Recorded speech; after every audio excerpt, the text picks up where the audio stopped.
तो चलो कंटिन्यू करते हैं doctor strange and doctor Doom Trident torment comic को। फिर स्ट्रेंज एक पोर्टल को पॉइंट करते हुए डूम को बोलता है कि उस इन्फर्नल पोर्टल के उस पर नेदरवर्ल्ड है, और फिर वो एक मैजिकल स्फीयर बना के उस पोर्टल में एंटर करते हैं और फिर वो दोनों लैंड करते हैं हेडिस में, जहाँ चारों तरफ वहाँ के अनगिनत मॉन्स्टर्स उनके लिए इंतजार कर रहे थे। फिर वहाँ के सारे मॉन्स्टर्स उनके ऊपर हमला कर देते हैं, जिनके साथ लड़ते हुए डूम स्ट्रेंज को बोलता है कि क्या वो इससे अच्छी जगह पर उन्हें लैंड नहीं कर सकता था। इसमें स्ट्रेंज लड़ते हुए जवाब देता है वो ऐसा नहीं कर सकते थे क्योंकि ये जगह हमेशा बदलता रहता है, जिसको सुन के डूम बोलता है तो फिर लड़ते रहो। फिर स्ट्रेंज बोलता है इनके मालिक को पता चलने से पहले हमें जल्द इन सबको खत्म करना होगा, जिसमें एक आवाज जवाब देता है उसके लिए बहुत देर हो गया है। और तभी डूम और स्ट्रेंज के सामने मेफिस्टो आ जाता है और बोलता है हेडिस में मेफिस्टो से कुछ भी नहीं छुप सकता, या घुसपैठियों के लिए मैंने खास इंतजाम करके रखा है, पर तुम लोग कोई मामूली घुसपैठिए नहीं हो, है ना। फिर मेफिस्टो स्ट्रेंज पे पॉइंट करके बोलता है मुझे नहीं लगा था कि तुम यहाँ दोबारा आने की बेवकूफी करोगे सॉर्सरर, इस बार तुम यहाँ से निकल नहीं सकते।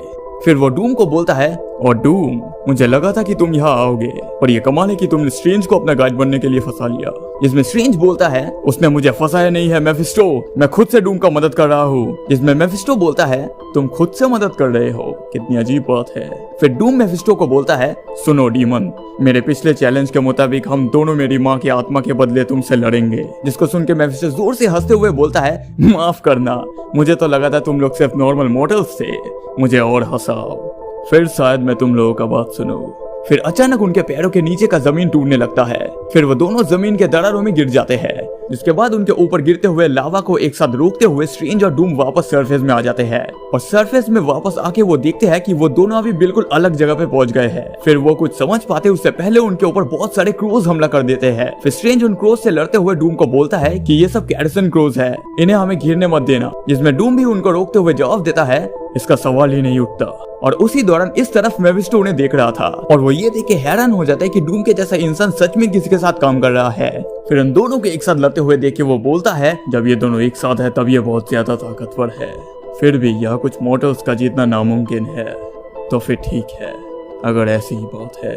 ये बोलते ही डूम और स्ट्रेंज एक तूफान में फंस जाते हैं, सैंडस्टॉर्म्स ऑफ हेल में, जहाँ चारों तरफ रेत की वजह से कुछ भी देखना मुश्किल हो जाता है। जिसमें डॉक्टर स्ट्रेंज खुद को संभाल नहीं पाता और रेत में धंसने लगता है। फिर वो जोर से चिल्लाते हुए बोलता है मेफिस्टो हमें अलग करने की कोशिश कर रहा है, डूम क्या तुम सुन सकते हो। इस तरफ डूम भी स्ट्रेंज को ढूंढ रहा था। डूम को परेशानी नहीं हो रहा था क्योंकि जब तूफान शुरू हुआ था तब उसका आर्मर ऑटोमेटिकली सील हो गया था। और फिर डूम को समझ आता है कि स्ट्रेंज के पास डिफेंस के लिए सिर्फ उसका प्रोटेक्टिव स्पेल्स है, अगर स्ट्रेंज ना बचे तो डूम पूरे हेडिस में अकेला हो जाएगा। फिर डूम स्ट्रेंज को ढूंढते हुए आगे बढ़ते रहता है और अचानक एक रोशनी आती है और फिर डूम खुद को एक अलग ही जगह पर पाता है जहाँ चारों तरफ सिर्फ आग जल रहा था। फिर उसे एक आवाज सुनाई देता है उठो डूम, मेरे सामने झुकने की जरूरत नहीं, तुमने मुझे इम्प्रेस किया है। कुछ इंसान जो मेरे किंगडम में घुसने का हिम्मत किया है, मुझे बहुत पहले लगा था कि तुम आओगे, अब तुम देखोगे नजारा नेदरवर्ल्ड का।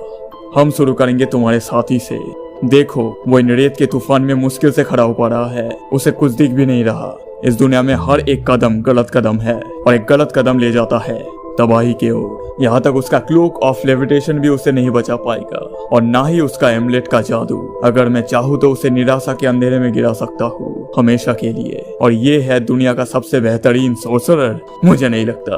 और फिर स्ट्रेंज देखता है कि वो एक हॉस्पिटल में है, उसे कुछ समझ नहीं आ रहा था कि वह क्या हो रहा था, उसे कुछ याद भी नहीं आ रहा था। फिर स्ट्रेंज उसके ऑफिस में पहुंचता है और देखता है वहाँ कोई उसका इंतजार कर रहा था। वो आदमी स्ट्रेंज को बोलता है डॉक्टर अच्छा हुआ आप आ गए, मैं सुबह से आपका इंतजार कर रहा था। जिसके बाद स्ट्रेंज उसे पूछता है कि आपने अपॉइंटमेंट लिया था। फिर वो आदमी जवाब देता है नहीं सर। फिर स्ट्रेंज फोन पे बात करते हुए बोलता है फिर तो मैं आपका कोई मदद नहीं कर पाऊंगा। जिसमें वो आदमी स्ट्रेंज को रिक्वेस्ट करता है कि वही उसका आखिरी उम्मीद है। फिर स्ट्रेंज गुस्से में जवाब देता है देखिए मैं बहुत बिजी हूँ और बहुत एक्सपेंसिव भी, अगर आप मेरे रेट्स अफोर्ड नहीं कर सकते तो दफा हो जाइए। फिर वो आदमी नाराज होकर वहाँ से जाने लगता है। तभी स्ट्रेंज को होश आता है, सोचता है ये मैंने क्या कर दिया। स्ट्रेंज उस आदमी को रोकने जा ही रहा था तभी उसे ऐसा लगता है कि ये सब तो पहले भी हो चुका है। फिर स्ट्रेंज कार से जाते हुए सोचता है लगता है मैं बहुत काम की वजह से थक गया हूँ, शायद मुझे थोड़ा रिलैक्स करना चाहिए। तभी स्ट्रेंज का कार खाई में गिर जाता है। फिर एक सीन आता है जिसमें एक डॉक्टर स्ट्रेंज को बोलता है नर्व डैमेज की वजह से आप कभी भी काम नहीं कर पाएंगे। फिर स्ट्रेंज बहुत कोशिश करके भी ठीक नहीं हो पाता। फिर स्ट्रेंज को एक आदमी से एंशिएंट वन एक हीलर के बारे में पता चलता है और हो सकता है कि वो स्ट्रेंज का इलाज कर पाए जिससे वो वापस पहले जैसा हो सके। जिसके बाद स्ट्रेंज इलाज के लिए एंशिएंट वन को ढूंढना शुरू करता है। फिर उसे ऐसा लगता है कि उसने वो नाम पहले भी सुना है और फिर बहुत मेहनत और अपनी सारी सेविंग्स लगा के वो आखिरकार वहाँ पहुँचता है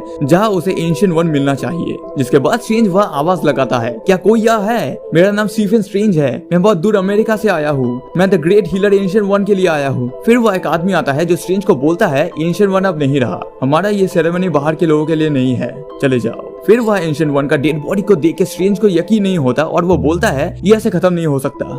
फिर वो आदमी स्ट्रेंज को बोलता है एंशिएंट वन कभी भी अपना ताकत उनके ऊपर बर्बाद नहीं करेगा जो उसका लायक नहीं है, तुम्हारे जैसे लोग किसी भी हालत में यहाँ नहीं आ सकते।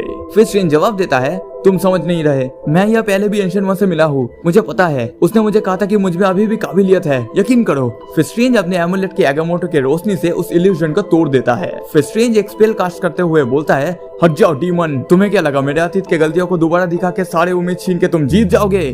और बहुत सारे मॉन्स्टर्स पे एक साथ स्पेल से अटैक करते हुए बोलता है मैं अपने दुख के अंधेरे से आगे आ चुका हूँ। सुन रहे हो मेफिस्टो, ऐसे मैनिपुलेशन से कुछ भी नहीं होने वाला, ना ही तुम और ना ही तुम्हारे डीमंस मुझे हरा सकते हैं। जिसको सुन के मेफिस्टो बोलता है बहुत खूब, लेकिन आखिरकार है तो एक इंसान ही। जिसमें डूम जवाब देता है कभी भी इंसानों के विल पावर को कम मत समझना, तुम स्ट्रेंज को तोड़ नहीं सकते और ना ही मुझे। जिसको सुनकर मेफिस्टो जवाब देता है मैं भला तुम्हें क्यों तोड़ने लगा, देखो विक्टर ये पूरी धरती तुम्हारा हो सकता है अगर तुम वैसा ही करो जैसा मैं कहूँ तो। जिसमें डूम जवाब देता है अगर मैं चाहूँ तो मैं खुद के बलबूते से धरती को अपना बना सकता हूँ, इस मामले में मुझे तुमसे कोई गिफ्ट नहीं चाहिए। फिर मेफिस्टो बोलता है हो सकता है, लेकिन एक चीज है जो तुम्हारे ताकत से बाहर है, वो एक चीज जो सिर्फ मेफिस्टो दे सकता है, एक बहुत छोटी चीज, सिर्फ एक सोल। फिर सोल को डूम की तरफ फेंकते हुए मेफिस्टो बोलता है चाहो तो हजारों साल तक लड़ते रह सकते हो, शायद बूढ़े होके मर भी जाओ, फिर भी तुम उसे आजाद नहीं कर पाओगे, और या फिर मुझसे सौदा कर लो। फिर डूम पूछता है तुम्हारा क्या कीमत है? जिसमें मेफिस्टो जवाब देता है तुम्हें पता है मुझे क्या चाहिए। दूसरी तरफ स्ट्रेंज बहुत सारे मॉन्स्टर से लड़ते हुए बोलता है हम जितने देर तक यहाँ रहेंगे ये सब बढ़ता जाएगा, मुझे जल्दी डूम को ढूंढना होगा। फिर डूम को ढूंढते हुए स्ट्रेंज देखता है कि कुछ मॉन्स्टर्स डूम को उठा ले जा रहे हैं। जिसको देख के स्ट्रेंज बोलता है मैंने डूम को वार्न किया था, उसका सॉर्सरी का नॉलेज अर्थ के जादू का एक बहुत छोटा हिस्सा है, मुझे डूम को यहाँ लाना ही नहीं चाहिए था, पर यह भी मेफिस्टो का एक इल्यूजन हो सकता है, फिर भी मैंने उसे वादा किया है मैं डूम को ऐसे मरने नहीं दे सकता। फिर वो मॉन्स्टर्स डूम को लावा में फेंकने जा ही रहे थे तभी स्ट्रेंज एक स्पेल से उन मॉन्स्टर्स पे हमला कर देता है, जिससे वो मॉन्स्टर्स डूम को छोड़ के भाग जाते हैं। जिसके बाद स्ट्रेंज अपने एम्यूलेट से ये इंश्योर करता है कि वो डूम ही है, कोई इल्यूजन नहीं। फिर स्ट्रेंज बोलता है मुझे डूम को होश में लाना ही होगा, नहीं तो मुझे अकेला ही हम दोनों को अर्थ में वापस ले जाना होगा। जिसके बाद स्ट्रेंज डूम को होश में लाने की कोशिश करता है और आवाज लगाता है डूम क्या तुम सुन रहे हो, मैं स्ट्रेंज हूँ। और जब वो डूम को उठाने जा ही रहा था तब डूम को टच करने से उसे जोर से शॉक लगता है। फिर डूम उठ के जवाब देता है हाँ मुझे सुनाई दे रहा है स्ट्रेंज, मुझे इस पे पछतावा होगा।